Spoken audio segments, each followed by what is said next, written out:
Attention is scarce. Trust is fragile. Leaders don't win by speaking more, they win by speaking with precision, empathy, and intention. Communication intelligence is no longer a soft skill, it's an operating system for influence. AI is amplifying messages, misinformation is accelerated cycles, cyber incidents are reshaping reputations in hours, and hybrid teams demand clarity without constant proximity. The leaders who can communicate under pressure across cultures, conflict, and complexity will earn authority and move outcomes. Today, we are joined by Kavina Elavarasan, an international speaker, author of High Performance Leaders into Influencing Leaders Through Communication Intelligence. The episode is about turning words into trust, meeting, and momentum, leadership into measurable impact. Before we dive into the topic, let's have a small video about power of knowing.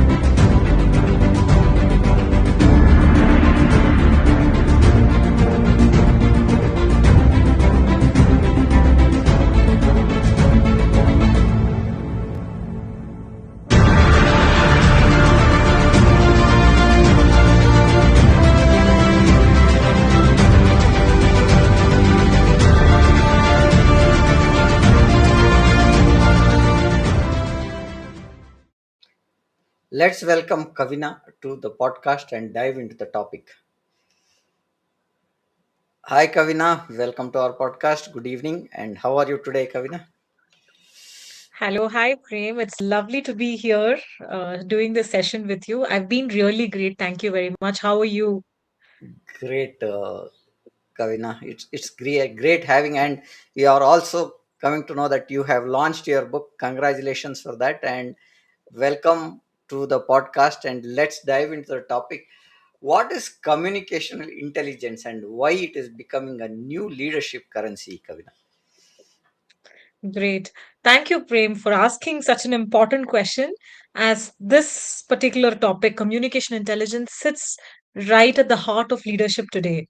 So, now coming to what is communication intelligence, the definition goes like this: communication intelligence is the ability to shape how our messages are understood, felt emotionally, and remembered. So, these understood, felt emotionally, and remembered are the core theme of communication intelligence. And you also asked, why is it becoming the new leadership currency? Why? Because if you look at all the conventional communication theorems and frameworks and rules that we have learned, right, we have essentially been told that communication is all about clarity, be it our transactional model. Earlier, we started with communication being a linear model. There is a sender, there is a receiver, the sender sends, the receiver receives. So that's where we started. And then we had an evolution into transactional. They added a feedback loop, and then they said that communication is transactional. And the third level, we have Aristotle, who spoke about ethos, logos, pathos, and then we had the four C's of communication, right? How to be, speaking with clarity, conciseness, completeness, and all that. So now, when we look, so far, how we looked at communication is only that communication is about clarity, but clarity alone doesn't create influence. Influence happens when our messages lands on people emotionally, and then it makes sense intellectually, and then moves people to act, and that is true influence. And why is it becoming very important these days is that we're all living in this AI world where AI is creating content at a huge scale. And also in the AI world, with more content, what is diminishing is our attention. And now they are telling that Our attention span is much lesser than even a goldfish. So, unfortunately, we live in a world where attention and AI creating this content is where we are. So the differentiator, if we look at, right, is no longer in what we say, what kind of clarity that we bring in. It's how people experience us when we communicate, and that to emotionally experience. And that's why communication intelligence is becoming the leadership currency, because leaders are not just managing work anymore. They are shaping perception, they are shaping trust, and most importantly, creating alignment with the whole team. So that is why. Great, Kavina. What we understand is new currency that we are looking at is the communication intelligence, right? Now, what is communication intelligence and what does it include that good communication misses? Again, a beautiful question as to what this good communication misses and what is there inclusive as a part of communication intelligence. So before we go in, I wanted to mention that our communication is not experienced intellectually first. Our communication is experienced emotionally first. That's the hard fact of communication. It is before that we start speaking words, people can understand how are we, what is the intention that we are bringing in. They can relate to the presence that we are bringing into a conversation. So now going back to what good communication misses, good communication focuses on expression. Okay, I have something to say and I'll say it as clearly as possible to another person. But communication intelligence rather focuses on that emotional experience that they communication intelligence can create, and that will create impact and influence, and very two important leadership capabilities those are. So it includes what most of the good communication frameworks that we have had so far, what it includes is that number one, the situational awareness, understanding what which situation we are in, who are the people who are a part of this conversation, which moment needs what. The second one is emotional regulation. First of all, before we speak, our presence speaks. And how do we regulate our presence is through emotional regulation, managing our internal state. And the third part that I wanted to talk about is the intentional framing that we do. Intentional framing. So we spoke about communication intelligence is the ability to shape the messages to be understood, to be felt emotionally, and to be remembered. So now how do we intentionally frame our messages so that it lands on people really well? So this is what is a shift that we will make from being a good communicator to becoming communicationally intelligent.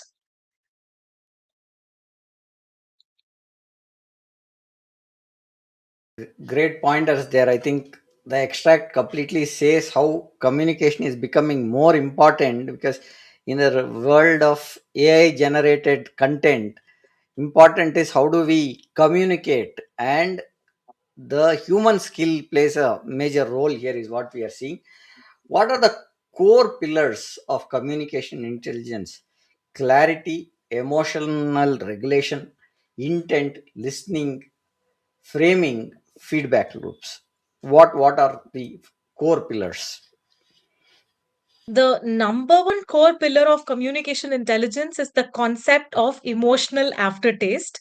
If you look at what is emotional aftertaste, after every communication or interaction, there is an emotion that is left behind the communication. Let's now look at it how it works. Right. If I ask you, Prem, if you can go back and think about one conversation that you have recently had with a stranger, maybe in the lift, or you met somebody in a conference.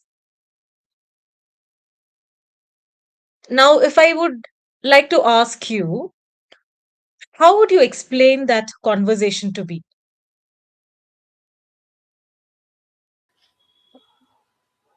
Was I it would like to be more a coordinal conversation and an informative sharing that I want, and it should have something to be giving as a clarity to it is what I feel, Kavina. So your take on it, Kavina. brilliant? So the first one that you said is a cordial relationship, right?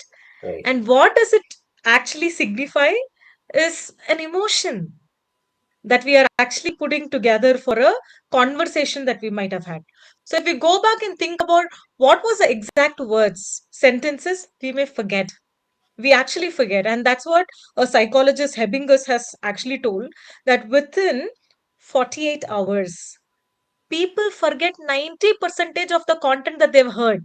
The words, the sentences, the structure of grammar, all of that. Why? Not because the content is weak, but because we need emotion. And anything with emotion is what goes into our long term memory. The rest of it will go into our short term memory. So, emotional aftertaste is all the more important because if we are not leaving an emotional impact as a part of our communication, people will forget everything that we have spoken. And the great thing about this emotional aftertaste is that it is either positive or it is negative. There's nothing in between, just neutral. And very importantly, that emotional aftertaste, the emotion that is lingering after the communication, is what decides whether people have to come and speak to us. As you mentioned, you wanted to create that cordial relationship. Why? Because we want people to come back and be in talking terms with us, be working with us. We love for people to come back and work with us, right? So that is what, the emotional aftertaste is what shapes what action they are going to take next. And thereby, I wanted to say one of the huge pillar of communication intelligence is this emotional aftertaste. And if we know that this emotional aftertaste is more important than the words that we speak, the content that we speak, we will be becoming more influential as human beings, as leaders. Great, Kavina. So I think we need to have a clarity. You need to have a proper emotional regulation that we need to look at. With that, you can start now. What's one common high performer communication habit that silently destroys influence? Oh, yeah. That's a very wonderful question. And I want to go to one habit that really destroys influence. So, one of these common habits that I have seen in high performers, very specially, is that they over explain, they over communicate. They think giving more detail means we are giving more clarity, but in reality, it actually signals overwhelm to people because too much of information to brain will lead the brain to overwhelm, and thereby people will shut down. And I've seen this in my own life, and that's when I learned that over explaining is something that everybody should stop doing. 3 4 years back, I was leading a global team, a cross functional global team, and there was this person in one of the locations. He was a technical expert of that entire team, coming with a huge, vast experience, depth of experience as well. But what interestingly that I saw is that every time he opened his mouth to talk in a meeting, I could literally see people shutting down in the meeting. And I was trying to understand what is happening. And I went in depth to understand why is this happening over and over again. And what I realized, I came to the conclusion after speaking with people, is that he talks really long. His content is right. His expertise is really in depth. His title is he the technical expert, right? So that is when I realized that people do not worry much for the title, for the expertise, for the content that people speak. If somebody is over explaining, it overwhelms the brain and thereby they shut down. So, over explaining is something that I would say is one of the habits that works opposite to influence. And that's something, if we can take care, we'll be more influential. I think what we are saying is it define it as a repeatable system and not personality. Give a clean distinction. Communication skill versus communication intelligence is what we are saying. Situational awareness, outcome design, emotional control, plus building a trust is what we want to look at when we communicate, is what we are saying. The future belongs to the leaders who can design conversations, not just survive them, is what you are saying, right? So that's the point. That how Yes. does influence work today when teams are hybrid, attention is fragmented, and you have AI everywhere? So that's the challenge that we see today. Oh, your take on it? Sure. That's again a very relevant question for today's world. How is influence in today's world? So I would say influence in today's world is less about visibility and more about credibility under pressure. Now, why do I say it? Is that earlier consistency was what over time built trust. If you ask somebody a decade back, how do you build trust? Be consistent is something that we quite often hear, consistency over time. But today, one meeting, one email, one message, one crisis situation at office, and how does a leader respond? In one instance, the influence is defined. It's not anymore about consistency, but now it is about one meeting, one email, and one message. So leaders today need to operate with what I call the signal discipline. Now, what do I mean by signal discipline? It has three steps. One is very clear framing of the messages that they want to pass on to. The second is having crisp asks or call to action, so that it is very clear that it is not camouflaged with different words, but very crisply what is the ask, so that the rest of the team understands what is that something that they will have to give back. And visible follow through of these three things is what I call the signal discipline. If it could be done really well in a crisp manner, we really can become influential in today's world. Because in a noisy world as today, as you mentioned, AI, a lot of content, you open Instagram and there's huge content coming in. Authority today comes from the signal and not from the volume. And by volume, we are all doing a lot of communication overload today. How do we cut through the noise and reach out to people with that crisp signal discipline is what matters today. That's my opinion on it. Very true, because you have content coming left, right, center from all areas, right? So you find faceless videos coming in, you have audio text coming in, you have WhatsApp messages giving lot of information, and it is a information overload, is what we've seen, right? So attention is completely fragmented today. And with that, what has changed about credibility and authority in the last 2 3 years? Because that's where we see the adoption of AI or tools and the social media gaining more popularity. So how or what has changed about credibility and authority? A lot has changed. I could see a visible difference when I started my career to what it is right now. Earlier, authority came from position, the title. And today, where we are standing, there's huge disruptions which has happened. COVID happened, virtual teams happened, and now Gen Zs are there in the workplace. And the cultural change also has been very drastic. Now, the authority comes from the communication of the leaders with clarity, and if we can shape the emotional climate of the team, and that's where the authority can come from, and that's where the influence is also born. So this is what I tell leaders have something really remarkable.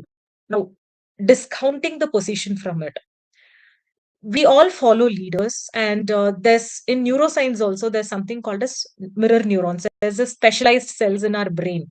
So the work of this mirror neurons is that if it looks at an emotion, even though it is not a part of that drama, it mirrors that emotion. Likewise, in a team, whatever is the communication intelligence, the presence of the leader, the intention of the leader, everything is mirrored by the entire team. And that's the beauty of being a leader.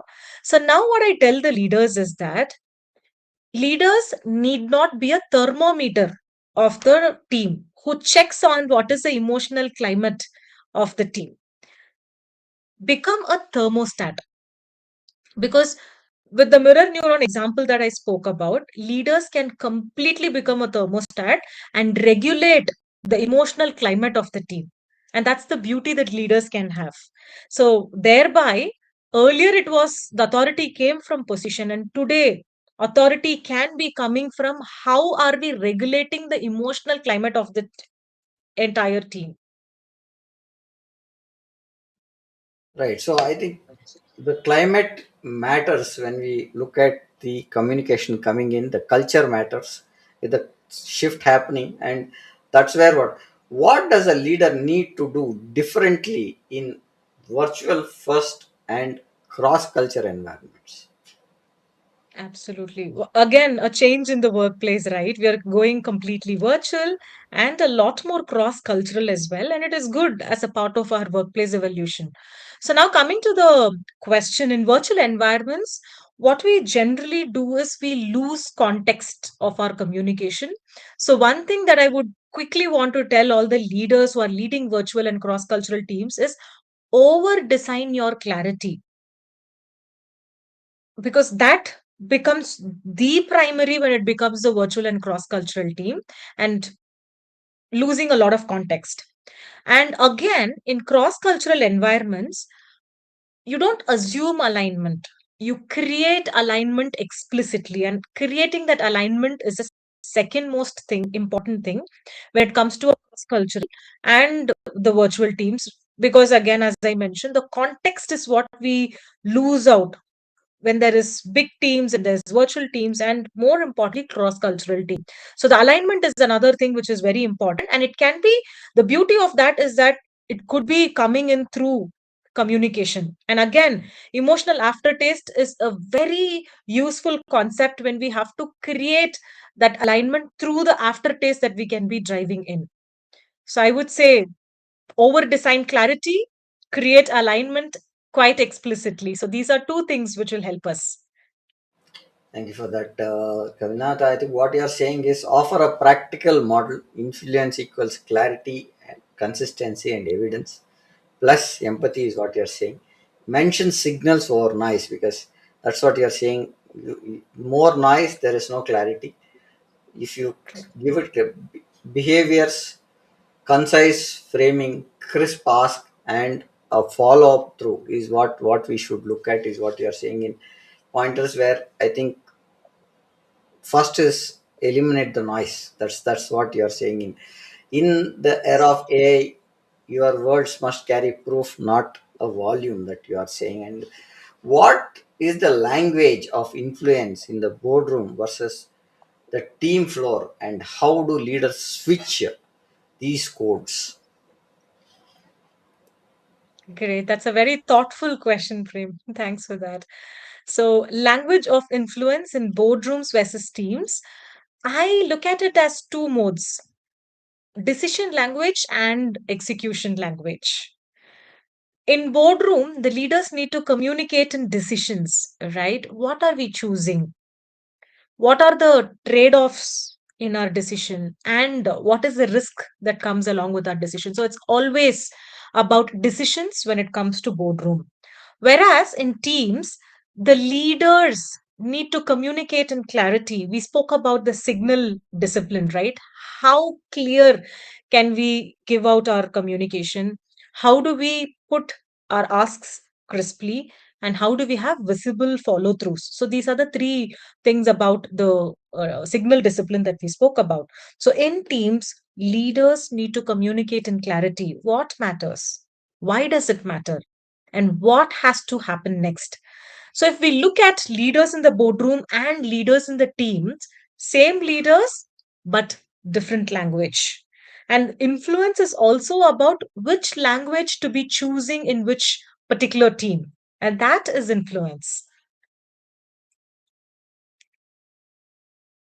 I think what we are getting to know is leaders to a leader speak a different language. Leaders speaking to the team have a different language because their level of understanding is different Mm. while we communicate something. So the communication should be looked at level 1 to level 1, level 5 to level 5. So that's the way you need to look at communication, is what I am trying to get, right? So now, how should leaders communicate with boards, CXOs, like risk decisions, trade-offs, evidence, and accountability pieces? So your take on it.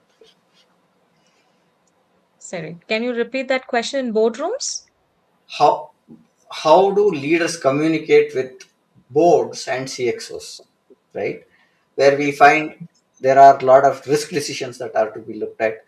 There are a lot of trade-offs that we should be looking at, and evidence and some of the accountability questions also which raise, right, when we go into the boards and CXOs. How should they communicate? Sure. So in the boardroom, it is all about decisions that we will have to be discussing about. And quite often, when I talk about this boardroom communication, I always remember Indra Nui. And boardroom communication of Indra Nui was widely spoken about. And in boardroom, when she brings in a case, a case study, or a decision, it always that people have taken what is the projection that she has given, what is the case study that she has given, or what is the proposal that she has given, and why? Because when somebody asked her, a news reporter asked her what was her strategy and why was her boardroom communication being the best, she told that it is always the preparation that goes behind the boardroom communication, the numbers, the facts, and thinking from 365 degrees of what people can be bringing in about the proposal. So that being one preparation.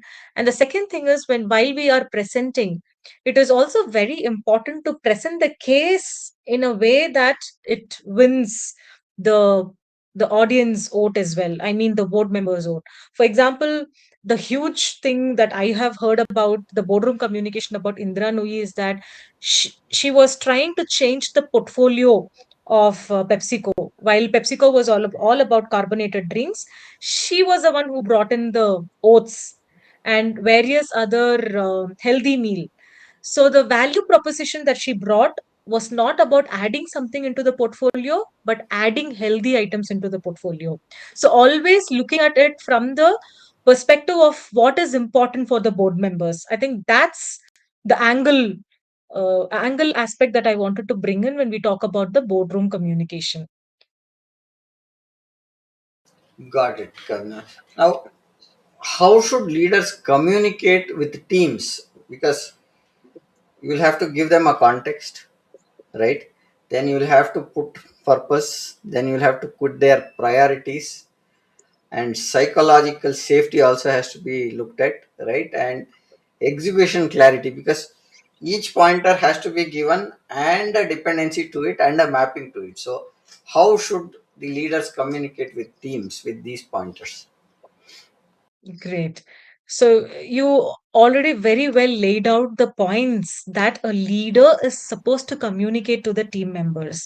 And those are the aspects that will make a leader win along with the teams. The vision, the purpose, the clarity, the execution plan, all of that being laid out in a clear manner.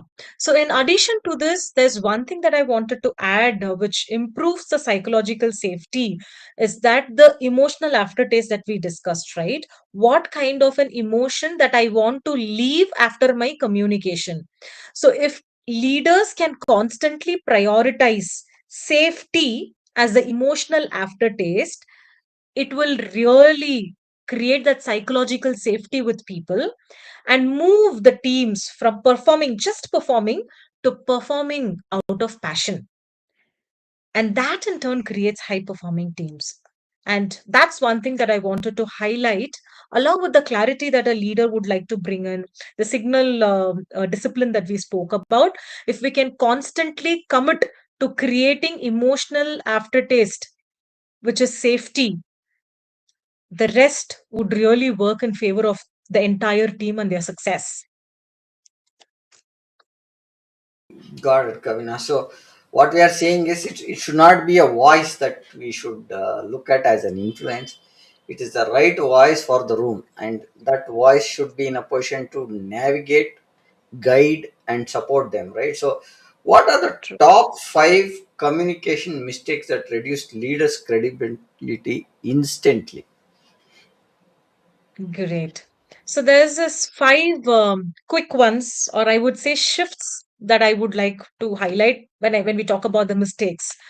Number one is over explaining. We just saw that. If we can move or shift from over explaining to structured clarity, it really helps in people absorbing what is that the leader has to communicate. Number two is to shift from control language to taking them to a commitment language. Now, what do I mean by that is that if the leaders can reduce or shift from they speaking, they're controlling the conversation, telling them what to do, how to do, why to do, rather than that, if they can go with the commitment based, let's say ask questions. When do you think this can be done? How do you think this we can do it this way? So shifting from control to commitment, when we do control kind of a communication, what we get is compliance, and compliance is just following without passion, but commitment is performance with passion. So moving from control to commitment. Another one that I wanted to talk about is defensiveness to asking questions with curiosity. So defensiveness is no, no, don't tell me this. Why did you come to me late? Or straight away defending anything that is being told by the team. So, for example, we are talking about we are in a crisis situation when a team member comes and tells that I knew that this will come like this because I forecasted a risk earlier. And that moment, if the leader turned defensive, it is not going to work out at all, right? So then what happens is that we will have to shift from defensiveness and asking with curiosity. And why do I say ask with curiosity? Is that when you ask questions, you simply ask why, what, how. No, if we can ask questions out of curiosity, why did you do? How did you do? And that's something that can help people, move from again commitment to compliance. So these are top two that I would say that the shifts that a leader can do so that the leadership communication is more influential. Got it, Kavina. I think that is very important, is what I say. I think which mistake shows up most in senior leaders? Over explaining, defensive, vague commitments, mixed messages, or delayed decisions. I would still want to choose over explaining, where we have already seen. If you ask me another one, I would say mixed messages. Giving mixed messages weakens the team collaboration as well. It overall weakens the team. If we can shift from giving out mixed messages with replacing it with consistent clarity, that will work out better for influential leaders. Now, what mistakes? I think that's over explaining is one of the big issues that we see, and what replacement behaviors build instant trust, because we look at people to be trusted at once we look at a person. So how should that person look when he can build that instant trust? Instant trust, is it? Yeah. Great. So I want to go to this neuroscience and answer this question because it's high neuroscience. So what happens is when the brain gets too much of content to process, it overwhelms and it shuts down. Okay. In the other hand, if we get very clear, structured signal or communication from anyone, then it is easier for the brain to process. It's called fluency, right? Okay. The simpler the messages are given to brain, it is really easy for the brain to get the content and churn out the outcome. So in the result, What brain does is, you've given me very simple inputs. Now I will reward you with something called as trust. Trust. So, one thing that I would want the leaders listening to our conversation is that, please don't overload your team or anybody around you with too much of communication. The more simpler, the more clearer, the more consistent it is, the brain is going to reward you with trust, and the team is going to start trusting you very soon. And that's the easiest way that a person can become trustworthy among their team members. I think what you are saying is, first is the comfort that a person gives when you look at, make it sharp and useful. Replace this that, because include one line of a body language, a tone in virtual meetings. All these can bring trust, because you will feel comfortable when the tone is soft and you are able to communicate clearly. So I think that's one point. Credibility is built in minutes and lost in one sentence. I think that's an important point. We should look at it. You you have that communication going very smoothly, and one long sentence will kill the whole communication, and the trust is lost. How should leaders communicate under pressure? Because leaders work under pressure, right? So that is the conflict, crisis, high stake failures. Because how should they communicate under pressure? True. Prem, you beautifully told that the credibility has taken a long time to be built, but it just takes few seconds to come down crashing. And that crashing moment is generally under pressure, and that's when communication breaks for the leader as well. So I use a simple protocol. Number one step is to pause. Pause for that moment and name the reality as to what is happening. And the next step that we have to do is to acknowledge what is the situation happening, and then state the intent of what we have to do. Let's say there is a burning situation, customer has called, they are saying, you have not delivered, we are going to cut off our client relationship. So how would that's like a high pressure situation for a leader. Now if they are going to walk into a team meeting under that same pressure and communicate, imagine the catastrophe that can happen, right? So, first is to pause, then is to name the reality as to what really is happening. The customer is frustrated, wants to cut off. Acknowledge the impact. If we are going to carry the same pressure into the meeting room, into the team, what is the impact that we are going to further worsen the situation, right? And then state the intent. When we are there in a meeting, I think this works really beautifully. If leaders start to state the intent of, this is what I want to, this is my intention of this communication. Maybe my word of choice might be different, but my intention is plain simply that we have to succeed as a team in this whole difficult situation. It's as simple as that. And then decide the next steps along with the team. The shift from control to commitment. If we can start asking questions with curiosity, we can definitely decide and move to the next step as a team. So, what I generally see, Prem, is that most leaders skip the pause at the starting, and that's where everything starts breaking. So, the number one thing that I tell people is that, please pause, because in pressure, more than our words, our presence is carrying that pressure into the team meetings. And how many of us have seen that in a glass room, team members are sitting and they are happily chit chatting. The moment the boss arrives, you see a complete shift in the vibe of the whole team. And why does that happen? Because, as I mentioned, communication is first emotionally experienced than it is experienced intellectually. And again, the mirror neurons at play. When the team members who were all happily chit-chatting sees the leader who is pressurized, clenched jaw, foreheads having a lot of wrinkles on the forehead, they are coming in with the fists closed. Mirror neurons again mirror the same feeling. They get the team who was just chit-chatting happily.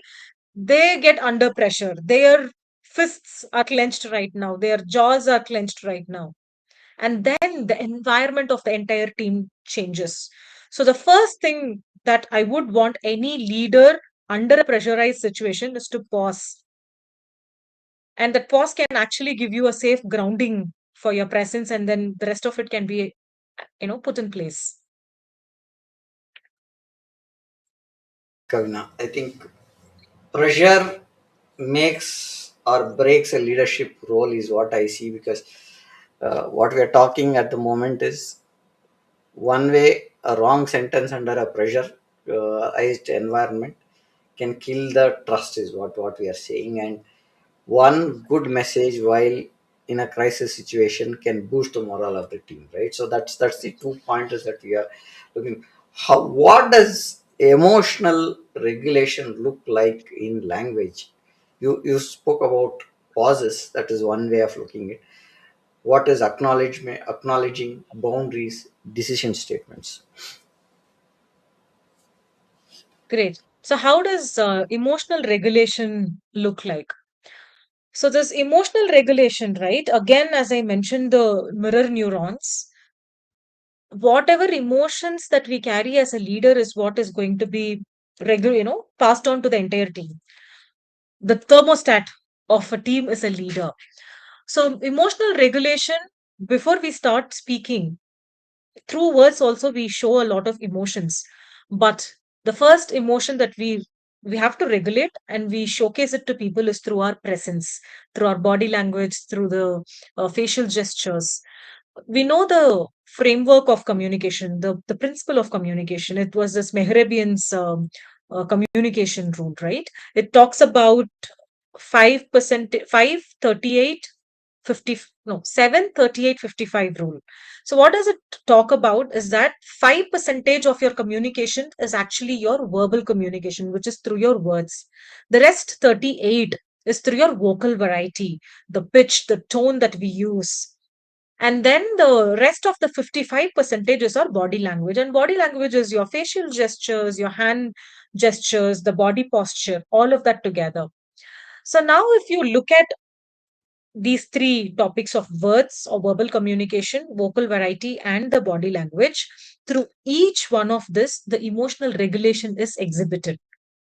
How does the body language looks like? Is their demeanor calm and sorted, or is it otherwise? The next one is when the leader starts talking, how is his tone, tonality, and people can simply, before he even starts talking, can understand what is it that the person is talking.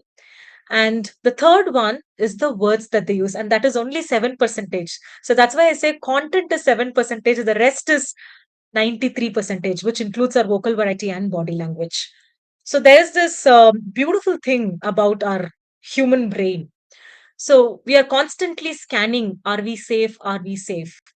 And we have, can you believe if I say that within 120 millisecond, any human being can detect danger. And when I say danger, it's not a big thing like I'm in a jungle and I spotted a lion, or it is a fire alarm that is ringing. It could be very simple as a tone change in the leader. And that could be detected by the brain in under 120 millisecond. So when the boss enters right at the door, people know what is his mindset, what is his emotional regulation, which is happening. And that is why the emotional regulation is very, very important. And that's what I keep telling, right? Communication is first emotionally experienced, and then only it is experienced through the words, intellectually, their contents, their words, all of that matters to people. I will just tell you a very quick example. One of my mentor, so he was a marketing head of a company. He took months of time to prepare a pitch, very important customer, present a proposal, basically a pitch deck. So he was all ready that day morning, too much of work, too much of preparation. He said, I'm very sorted, very confident. He went to office. He was standing right next to the slides, which has been already shared. He saw his CEO coming in, and then he waved at him, good morning. And his CEO just retracted the eye, He did not even have eye contact. He turned, let alone, wishing him good morning back. He just looked at him, turned and went.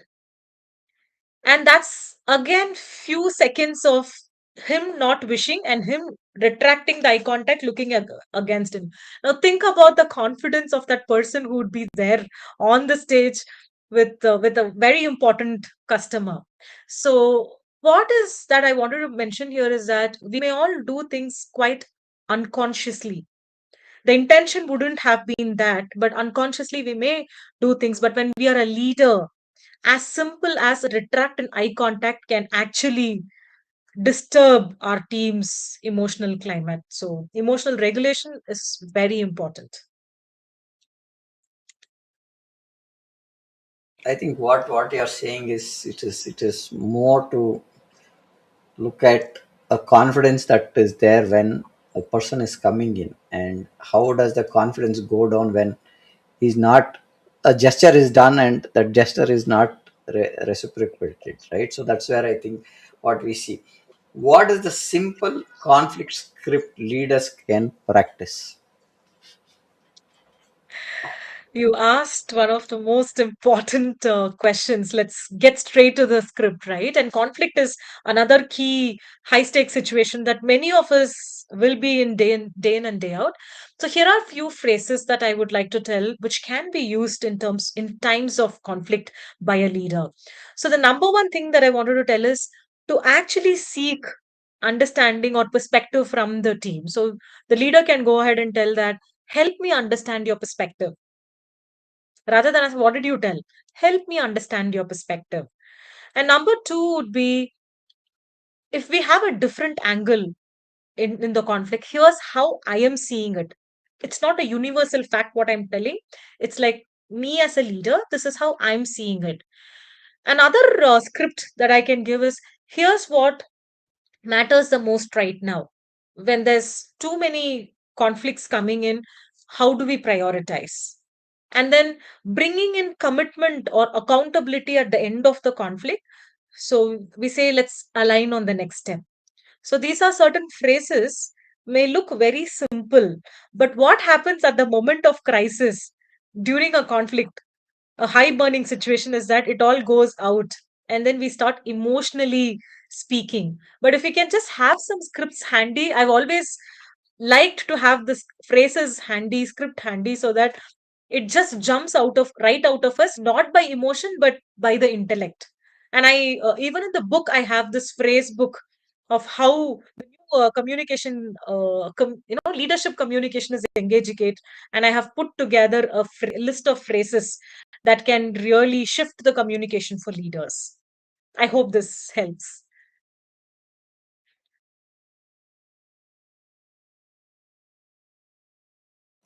Yeah, it does actually. So what we are seeing is, uh, we should protect when we look at a pressurized situation is what we are saying, and look at calming down, provide a pressure protocol, pause was one of the pointer that you said, name the reality, acknowledge the impact, sometimes saying that yes, we are in a situation, but we'll come out of the situation, but we'll have to put our thoughts and see how do we look at addressing the situation, can also bring up the morale of the team. So that, now state the intent and also communicate, now we are in a situation, let's see where did we fail and how do we bring it back. So that is one way of looking at, there is a situation and we are coming out of it. Pressure does not create your communication style, it reveals it, because how you are communicating it becomes a very important point for the team to understand at the in the pressurized moment, how does a leader communicate becomes the top priority is what I understand. uh, One last question as we are on top of the hour, how does communication intelligence connect to cybersecurity and trust, especially during incidents? Oh, yes. And moments like cyber incidents, it is such a huge thing, right, for an entire organization, and the entire organization's employees' eyes are looking at them. So, in moments like cyber incidents, communication is the trust layer that we can have. The biggest mistakes that I have seen in cyber incidents are that number one, silence, when there's a long silence and people panic as to what is happening, blame, or inconsistency with respect to communication. So, what we can do in terms of cyber incidents is that strong leaders can, in the cyber, during the cyber incidents, let people know what we know. This is what we know so far, to give them the clarity of the situation. Next, what are we verifying so far? Where is the status that we are in? What are we doing next? And these three layers that we can add to communication, quickly trust is built through this clarity, even during a difficult situation as a cyber incident. Got it, Kavina. So I'll take a few pointers where we have noted some of the important takeaways that we are looking at in today's session. Communication intelligence is a leadership system, clarity and emotional control, intent and trust building, repeatable even under pressure. That's the first point that we want to look at. Influence demands proof based language, outcomes, decisions, trade offs, and consistent follow up through across channels. So that's the way you need to communicate when a pressurized situation is there, and how do you communicate in different ways is what we are talking. Crisis and cyber moments are trust audits to look at how the communication leaders must communicate with discipline, what what's known, what's being verified, and what could be the next step. So that is the pointer that a leader can look at when there's a cyber or a technical challenge that we are facing, right? Executive presence is engineered through structure, pacing, and decision first framing, not personality change, is what we are saying.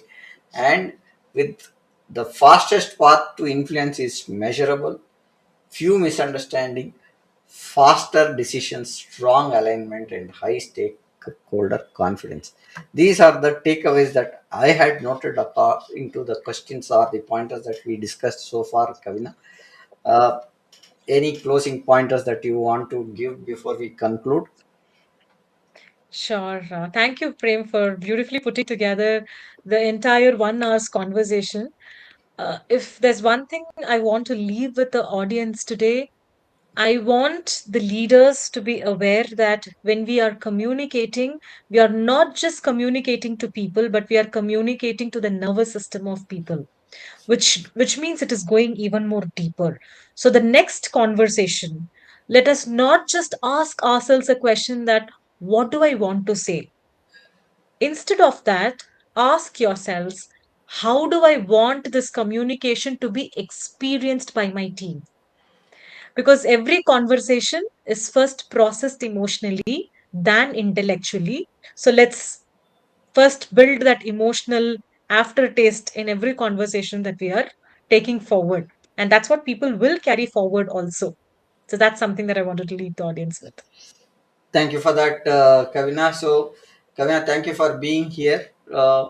Thank you for bringing a precision to something leaders often underestimate. Communication intelligence is not about speaking better, it is about better leading better, aligning people, accelerating decisions, and reducing risk at and building trust that survives the pressure as well.